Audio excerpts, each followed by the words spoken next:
राखी बांधते समय कितनी गांठें लगानी चाहिए? भाई की कलाई पर बहन क्यों बांधती है राखी?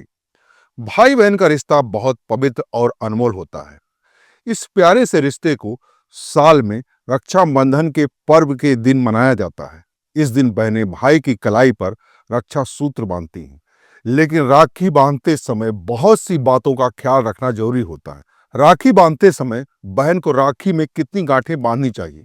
माना जाता है कि राखी बांधते समय बहन को राखी में 3 गांठें बांधनी चाहिए। 3 गांठें बांधने के पीछे एक वजह बताई गई है।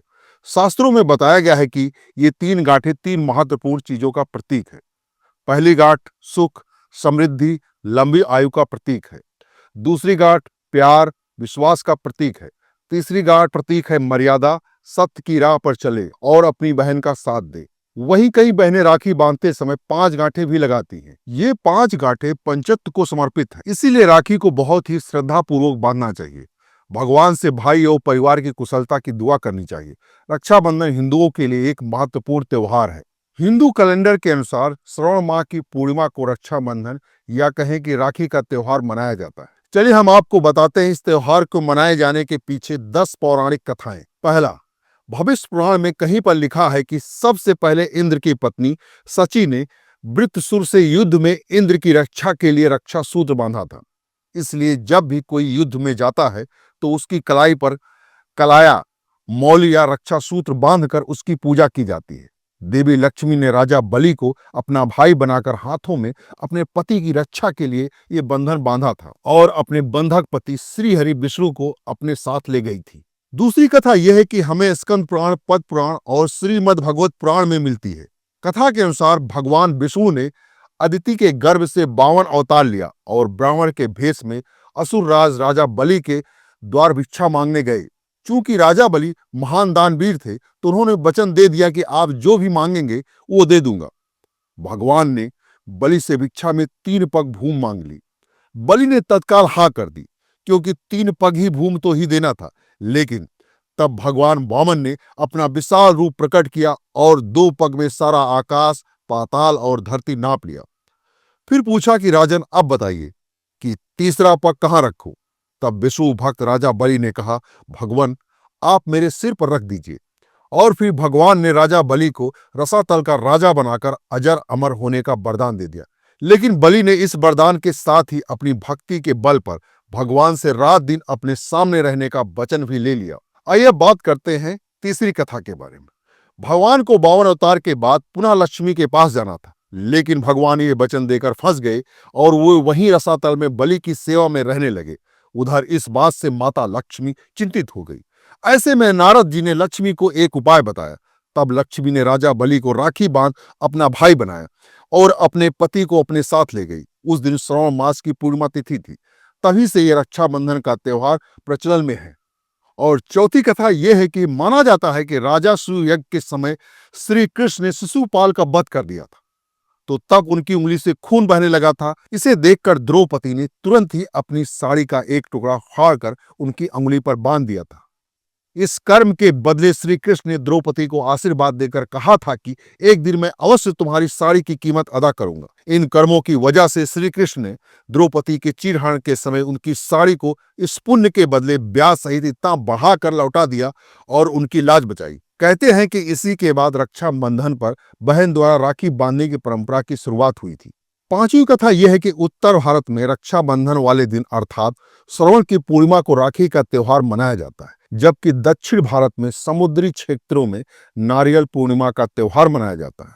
नारियल पूर्णिमा खासकर सभी मछुआरों का त्योहार होता है। मछुआरे भी मछली पकड़ने की शुरुआत इसी दिन से भगवान इंद्र और वरुण की पूजा करने से करते हैं।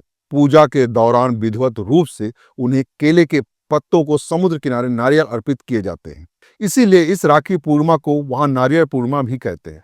दक्षिण भारत में यह त्योहार समाज का हर वर्ग अपने अपने तरीके से मनाता है। इस दिन जनेऊ धारण करने वाले अपनी जनेऊ बदलते हैं। इस कारण इस त्योहार को आवित्तम भी कहा जाता है। इसे श्रवणी या ऋषि तर्पण भी कहते हैं। जो छठी कथा है, प्राचीन काल से ही राखी के रूप में मौली या कलवा बांधने का प्रचलन रहा है। हाथ के मूल में 3 रेखाएं होती हैं, जिनको मणिबंध कहते हैं। भाग्य व जीवन रेखा का उद्गम स्थल भी मणिबंध ही है।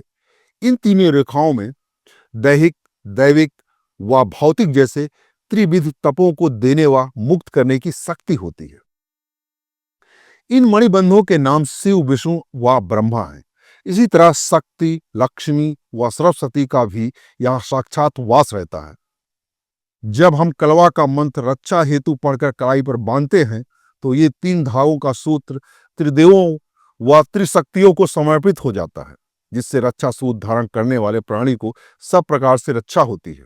सातवीं कथा यह है कि शास्त्रों का ऐसा मत है कि मौली या राखी बांधने से त्रिदेव ब्रह्मा, विष्णु व महेश तथा तीनों देवियों लक्ष्मी, पार्वती, सरस्वती की कृपा प्राप्त होती है।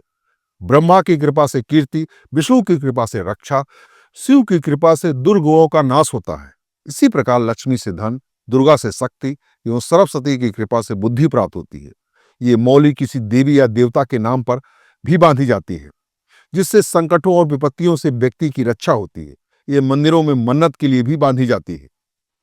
जो 8वीं कथा प्रचलित है, संकल्प के लिए भी रक्षा सूत्र बांधा जाता है। जिस तरह राजा बलि ने 3 पग भूमि को दान में देने से पहले जल छोड़कर संकल्प लिया था कि मैं 3 पग भूमि दान करता हूं, इसी तरह रक्षा बंधन पर हम बहन को उसकी रक्षा का वचन देते हैं।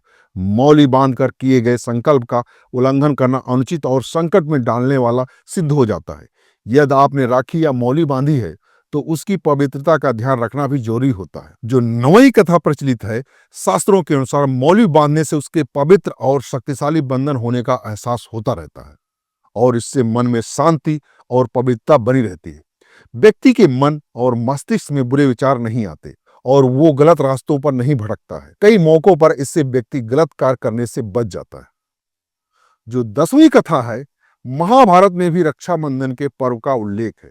जब युधिष्ठिर ने भगवान कृष्ण से पूछा कि मैं सभी संकटों को कैसे पार कर सकता हूं, तब कृष्ण ने उनकी तथा उनकी सेना की रक्षा के लिए राखी का त्योहार मनाने का सलाह दिया था। आज के लिए बस इतना ही। आप किस और त्योहार के बारे में जानना चाहते हैं, आप हमें कमेंट करके बताइए।